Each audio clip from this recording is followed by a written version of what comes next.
Hello student, today's topic is vapor pressure of liquid solution. ठीक है, कोई भी सोल्यूशन हम जैसे लेते हैं तो हम यहाँ पे बाइनरी सोल्यूशन की बात करते हैं। बाइनरी सोल्यूशन का मतलब कि in a solution there is two types of component.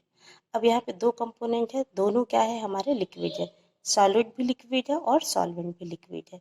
तो हमको यहाँ पे डिस्कस करना है vapour pressure of liquid solution. सबसे फर्स्ट ऑफ ऑल पहले मैं ये बता देती हूँ कि वेपर प्रेशर क्या होता है। वेपर प्रेशर का मतलब कि जैसे अब लिक्विड सोल्यूशन है, जैसे मान लीजिए कोई किसी कंटेनर में हम ये सोल्यूशन लेते हैं, ठीक है, और हम इसको हीट करते हैं। जब हीट करते हैं तो क्या होता है, लिक्विड के मॉलिक्यूल्स को काइनेटिक एनर्जी मिलती है। अब हम इसको क्या कहते हैं, कंटेनर को अगर हम ढक देते हैं तो जब ये हीट होता है और इनको काइनेटिक एनर्जी मिलती है तो ये क्या होते हैं, इवोपरेट होने लगते हैं। अब ये देखिए गैसियस मॉलिक्यूल ऐसे ऐसे निकलने लगते हैं। अब ये जो गैसियस जो वेपराइज होकर निकल रहा है वेपर फेज में, ये जो लिक्विड पर प्रेशर अप्लाई करते हैं, इसी को कहा जाता है वेपर प्रेशर। तो आज हमको यही सब डिस्कस करना है, ठीक है। अब यहाँ पे देखिए दो फेज बन रहा है, ये वाला वेपर फेज बन गया और ये वाला हमारा लिक्विड फेज बन गया। और ये तभी होता है जब इक्विलिब्रियम स्टेट आती है, ठीक है। तो वेपर प्रेशर आप समझ गए कि वेपर प्रेशर क्या होता है। Vapour pressure means the vapour which applied on the liquid, ठीक है।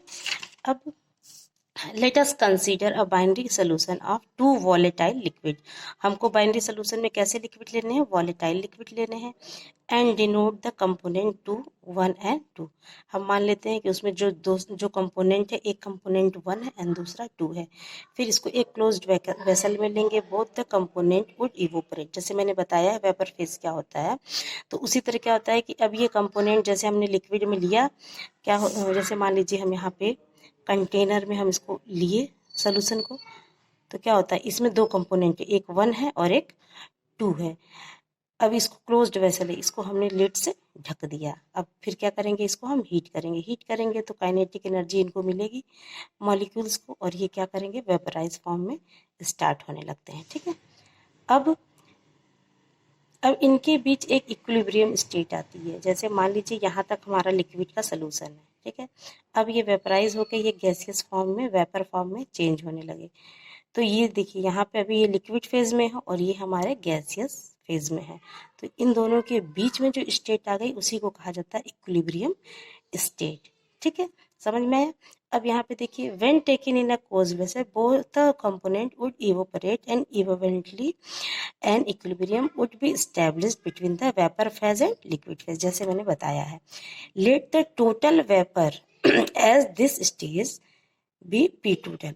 अब हमने मान लेते हैं कि जैसे दोनों कंपोनेंट है, दोनों कंपोनेंट वेपराइज हो रहेंगे, तो एक कंपोनेंट का मान लेते हैं जो पार्शियल प्रेशर हो रहा है वेपर प्रेशर, वो P1 है और दूसरे का पार्शियल प्रेशर क्या है, P2 है। दोनों क्या कर रहे हैं, दोनों ही हमारे लिक्विड की तरफ जो है प्रेशर अप्लाई कर रहे हैं। तो इन दोनों का जो टोटल हुआ उसको हम क्या बोल देते हैं, P total. It means total vapour pressure, ठीक है। These partial pressure are related to the mole fraction। आप हेनरी लॉ याद करिए, हेनरी लॉ में क्या बताता है कि partial pressure is directly proportional to the solubility, और सॉल्युबिलिटी को हमने मोल फ्रैक्शन माना था, ठीक है। अब ये पार्शियल प्रेशर जैसे P1 और P2 है, तो ये किसके प्रोपोर्शनल है, X1 और X2 के, ठीक है। इनके बीच जो रिलेशनशिप है उसको कहा जाता है Raoult's law. According to Raoult's law, at a given temperature for a solution of volatile liquid, the partial vapour pressure of each component of solution is directly proportional to the its mole fraction present in the solution, ठीक है। Raoult law के according क्या है कि जो solution में volatile liquid है उनके थ्रू जो हमारा मतलब इनके थ्रू जो पार्शियल वेपर प्रेशर अप्लाई हो रहा है ईच कंपोनेंट का सोल्यूशन में, वो उनके मोल फ्रैक्शन के बराबर होते हैं। जैसे मान लेते हैं हम इसमें दो कंपोनेंट लिए हैं इस सोल्यूशन में, एक कंपोनेंट 1 है और दूसरा हमारा कंपोनेंट 2 है। तो कंपोनेंट 1 का जो पार्शियल प्रेशर है उसको हमने P1 माना और मोल फ्रैक्शन जो है वो X1 माना, तो P1 प्रोपोर्शनल टू X1। अब ये प्रोपोर्शनल को जब हटाएंगे तो वहां पर एक कांस्टेंट आ जाएगा, यानी कि P1 is equal to P0 X1। अब ये P0 क्या है, P0 है हमारा वेपर प्रेशर, x1, ठीक है, vapour pressure of pure component 1, ठीक है।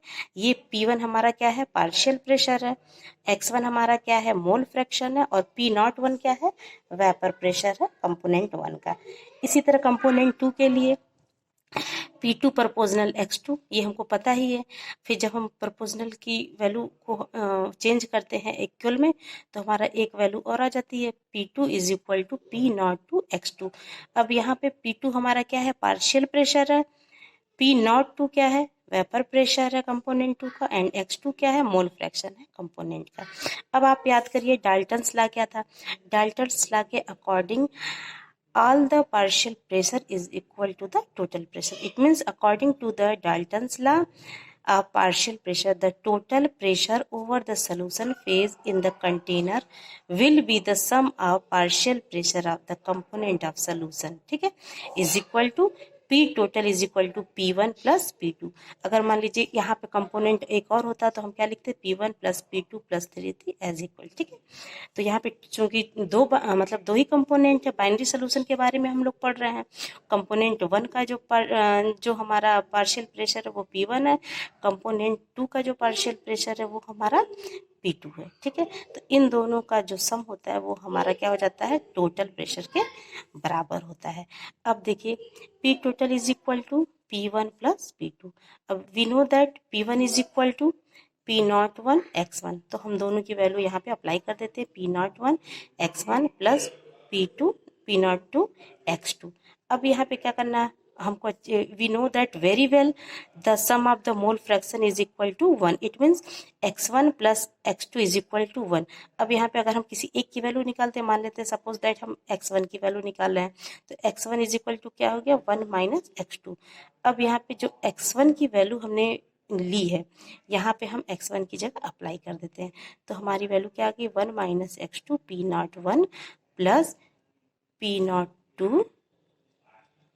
P02 और x2, ठीक है। अब जब हम ये ब्रैकेट ब्रेक करते हैं तो हमारा आ गया P1 plus P01 plus P02 minus P01 x2, ठीक है। ये हमारा टोटल प्रेशर है, ठीक है, टोटल प्रेशर इन सब के बराबर होता है। तो इससे कंक्लूजन क्या निकलता है, देखिए या तो हमारा x2, अगर हम यहाँ पे x1 की वैल्यू निकाले हैं तो 1 माइनस x2 से आ गया, ठीक है। अगर मान लीजिए x2 की वैल्यू निकालते तो यहाँ पे x1 की वैल्यू के लिए यहाँ पे 1 माइनस x2 1 आता है, ठीक है, x2 is equal to 1 minus x1 हो जाता।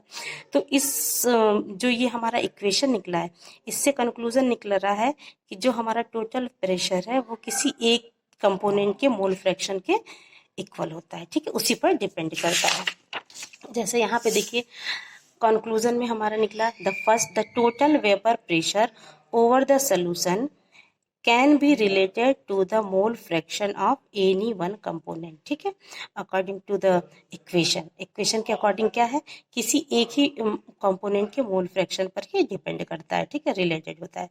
सेकंड कंक्लूजन हमारा निकलता है, total vapour pressure over the solution varies linearly with the mole fraction of component 2। Next तीसरा क्या निकलता है, depending on the vapour pressure of pure component 1 and 2, total vapor pressure over the solution decreases or increases with the increase of mole fraction of component 1।